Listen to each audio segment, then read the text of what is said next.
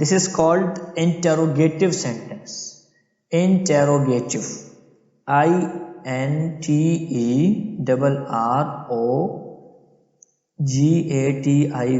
interrogative sentence.